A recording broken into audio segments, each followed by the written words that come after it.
کی ہے؟ نبی علیہ السلام دوام نہیں کیا، ہمیشہ نہیں اختیار کی؟ کیا خیال ہے بھائی؟ نبی علیہ السلام ہمیشہ کپڑے نہیں پہنتے تھے؟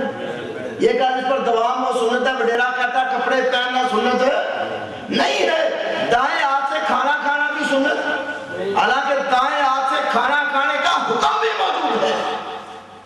اب کھانا کھا رہے تھے، بچے نے کھانے میں بایاں ہاتھ ڈالا تو پھٹ پکڑ لی، آپ نے منع کیا، کیا کہا؟ سم اللہ وَقُلْ بِيَمِينِكَ وَقُلْ مِمَّا يَلِيكَ، اللہ کا نام لے، بسم اللہ پڑھ، دائیں ہاتھ سے کھا۔ دائیں ہاتھ سے کھانے کا حکم بھی دیا، قولی حدیث میں موجود ہے، مولویوں کا پھر بھی سنت نہیں ہے۔ یا رفع جان کا مطلب ہے قولی حدیث کو کھاؤ، جہاں آپ پہلی رفع جان کی قولی لے آئیں گے اس کے ساتھ اگلی بھی مل جائے گی۔ تو یہ کہتا ہے کہ سنت وہ ہے جو نبی نے بطور عادت کیا ہو، تو وڈیرے سے کیا کہتا ہے؟ سنت وہ جو نبی نے بطور عبادت کیا ہو۔ ان کے وڈیروں کے ہاں نہ کپڑے پہننا سنت ہے، مستحب ضرور ہے، نہ دائیں ہاتھ سے کھانا کھانا سنت ہے، یہ استحباب پر ہی اٹھے آدھنا کھانا شروع کر دو۔ صحیح مسلم میں حدیث ہے، دائیں بائیں ہاتھ سے کون کھاتا ہے؟ شیطان کھاتا ہے۔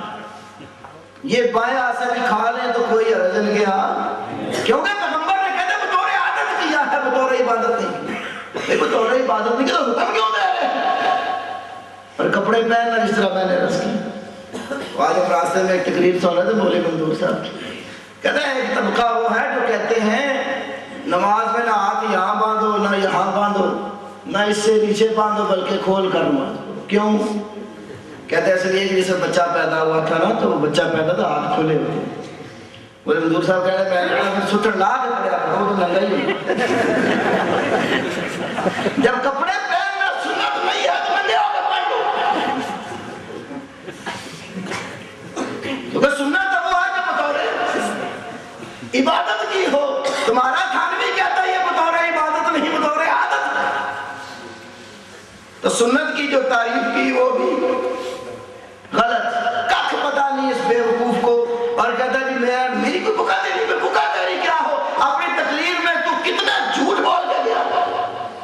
ابھی میں انشاءاللہ 10 کم از کم اس کی تقریر کے جھوٹ آپ کو گنوا کے جاؤں، دل کا شرط الکاملہ پورے کر کے جاؤں، اس کی تقریر میں 10 جھوٹ انشاءاللہ ثابت کر دیں۔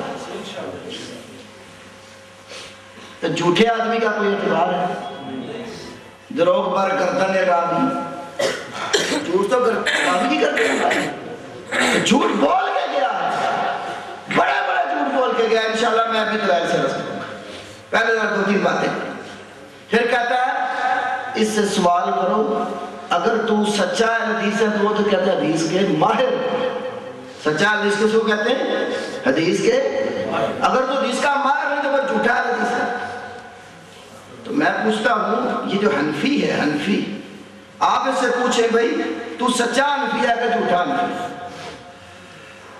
بھئی حنفی وہ ہے جو امام ابو حنیفہ کی فقہ جانتا ہے، مانتا ہی صرف۔ حنفی وہ ہے جو ابو حنیفہ کی فقہ جانتا ہے، جس طرح تم نے حدیث کے لیے کیا ہے میں بھی فقہ۔ تب اس سے پوچھو کہ تمہیں امام ابو حنیفہ کے اقوال معلوم ہے جو مسئلہ کرتا ہے؟ نہیں معلوم تو جھوٹا حنفی، معلوم ہے تو بیان کرو۔ تو مقلد کی دلیل تو قول امام کے سوا کچھ بھی نہیں پڑتا، تو مقلد تو ہوتا ہی جاہل ہے، باقاعدہ محدثین نے اس کو جاہل قرار دیا ہے۔ امام ابن عبد البر نے جامع البیان میں لکھا ہے مقلد اور بہیمہ میں کوئی فرق نہیں۔ بہیمہ کس کو کہتے ہیں؟ ڈنگر ہے، میں بھی ترجمہ کروں، ڈنگر میں اور مقلد میں کوئی فرق نہیں ہے۔ یہ ڈنگر کے گلے میں پٹا ڈال کے جدھر کھینچا آپ کو کھینچ کے لے جاؤ، مقلد کا بھی یہی حال ہے۔ ان کی کتاب کے اندر بھی ہے یہ بات، آج ہم نے وہ بریلویوں والی بات نہیں کرنی، تائید نہیں ہے، تسی تائید بہت کیتی ہے، میں نہیں کرنی۔ تو یہ جو خاص نہیں کہ یہ ہم اہل سنت والجماعت ہیں، اور پھر اس نے اہل سنت والجماعت کا آگے پھر بڑا عجیب سا معنی بیان کیا۔ وہ کیا معنی کرتا ہے اہل سنت والجماعت ہونے کے؟ کہتے ہیں سنت کا ایک معنی ہوتا ہے، ایک مطلب ہوتا ہے، ایک طرز استدلال ہے۔ معنی مطلب اور طرز استدلال. معنی سنت کا یہ پیغمبر کی سنت کو لینا صحابہ پیغمبر سے, یہ سنت کا معنی ہے. سنت کا معنی کیا کیا؟ میں کہتا ہوں جا یہ معنی تو اپنے امام حنیفہ سے ثابت کرتے, مقلد تو حق نہیں نا بات کرنے کا. امام ابو حنیفہ سے سنت کا یہ معنی صحیح تو خدا کسی ضعیف سند سے ثابت کر دے کہ امام ابو حنیفہ نے کہا سنت کا معنی یہ ہے پیغمبر کی سنت کو لینا صحابہ پیغمبر سے. یہ سنت کا معنی کیا ہوا ہے. آگے کہتا ہے ایک مطلب ہوتا ہے. سنت کا مطلب دین کامل. دین اس کی تھوڑی سی شرح میرے شیخ رشید نے بھی کی کہ دین نبی کا ناقص بتا رہا صحابہ کا کامل, وہ بھی میں بعد میں بات کروں گا. بھی یہ صحابہ کا دین بھی کوئی نہیں مانتے. اور طرز استدلال اللہ کے پیغمبر نے دیا, کہتے ہیں وہ بیان محدثین نے کیا, فقہاء نے کیا. اور ہمارا طرز استدلال پہلے قرآن دیکھیں گے, قرآن میں نہ ملے تو پھر حدیث دیکھیں گے, سنت دیکھیں گے, وہاں سے نہ ملے پھر اجماع امت دیکھیں گے, وہاں سے نہ ملے پھر مجتہد کا اجتہاد اور قیاس. یہ طرز استدلال ہے. اب آپ ذرا غور کریں. کہتے ہیں سنت وہ ہوتی ہے پیغمبر کی سنت کو لینا اصحاب پیغمبر سے. اور 3 صحابیوں کا نام لیا اس نے. کہتا ہے طلاق کا مسئلہ آؤ تو عمر کا قول پیش کرو. طلاق کا مسئلہ آؤ تو کس کی بات کرو؟ اذان دوسری کا مسئلہ آؤ تو عثمان کا نام لو. ترک روایدان کا مسئلہ آؤ تو عبداللہ بن. 3 صحابہ کا نام لیا, میں بھی 3 کی بات کروں. سنت کا معنی اصحاب پیغمبر سے لینا. اور پہلے عمر کی بات کرتے ہیں, پھر طلاق بڑا مسئلہ کرتے ہیں. وہ والے سنت کا مطلب ہے. اچھا جی, یہ میرے پاس کتاب ہے مستدرک امام حاکم کی. اس نسخے کا 365 صفحہ. مسئلہ کیا ہے؟ حضرت عمر بن خطاب رضی اللہ تعالی عنہ سے یزید بن شریک رحمہ اللہ نے پوچھا انہو سآل عمر عن القراءت خلف الامام. حضرت عمر سے پوچھا امام کے پیچھے قرات کرنے کا مسئلہ. اہل سنت کون؟ جو سنت کو کس سے لے؟ پیغمبر کے صحابہ سے. بات کی حضرت عمر کی, میں عمر کی مثالیں دینے لگا, وہ کتنی تم حضرت عمر کی بات مانتے. پوچھا انہو سآل عمر عن القراءت خلف الامام.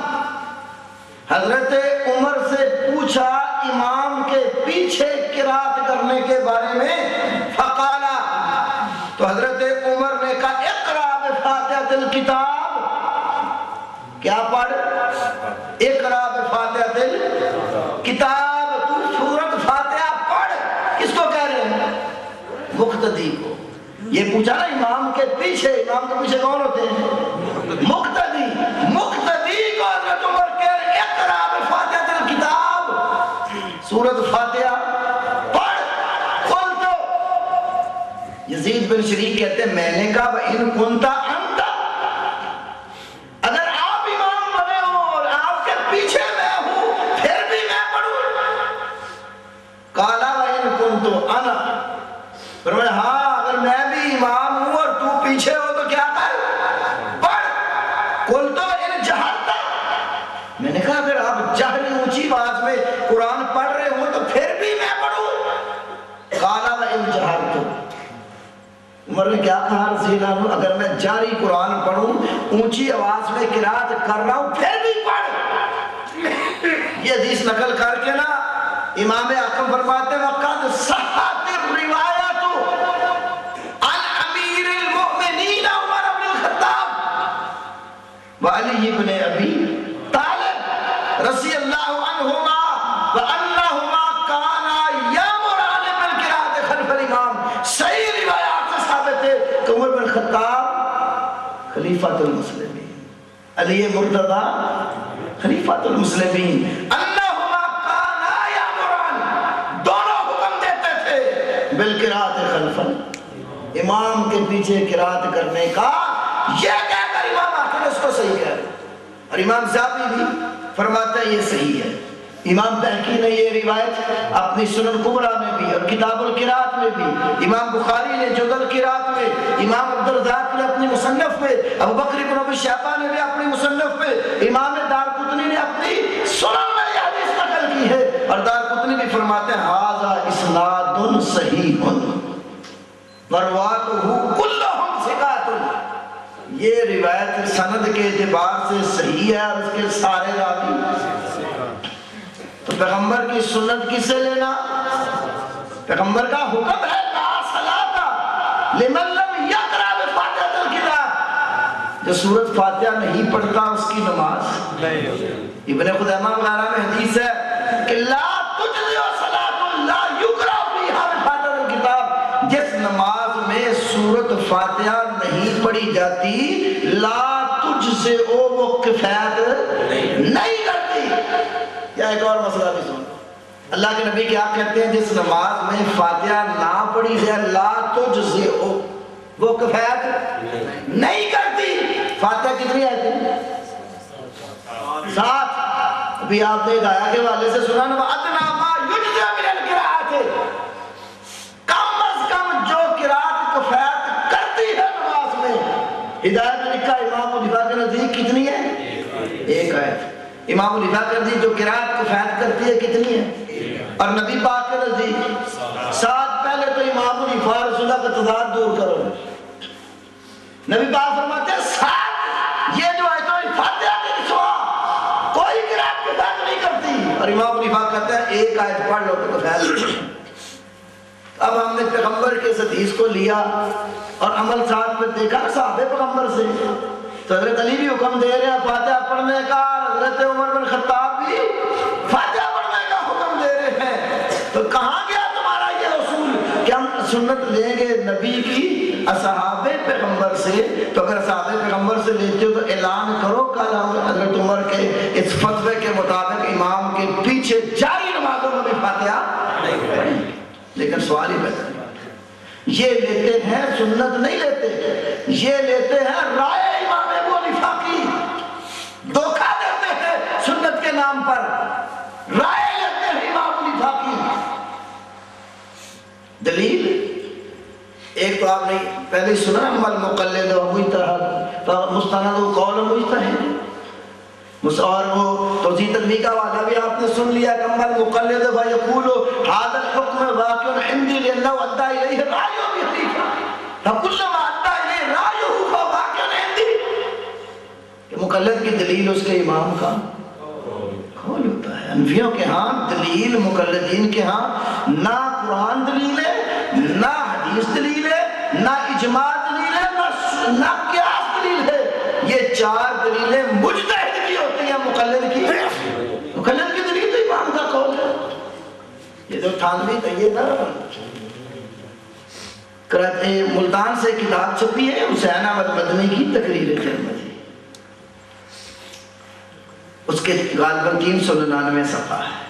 نماز کے اندر نا حنفی بھی کہتے ہیں، شافعی بھی اور حنبلی بھی ہاتھ باندھ کر نماز پڑھنی چاہیے، اور مالکی کہتے ہیں ہاتھ چھوڑ کر پڑھنی چاہیے۔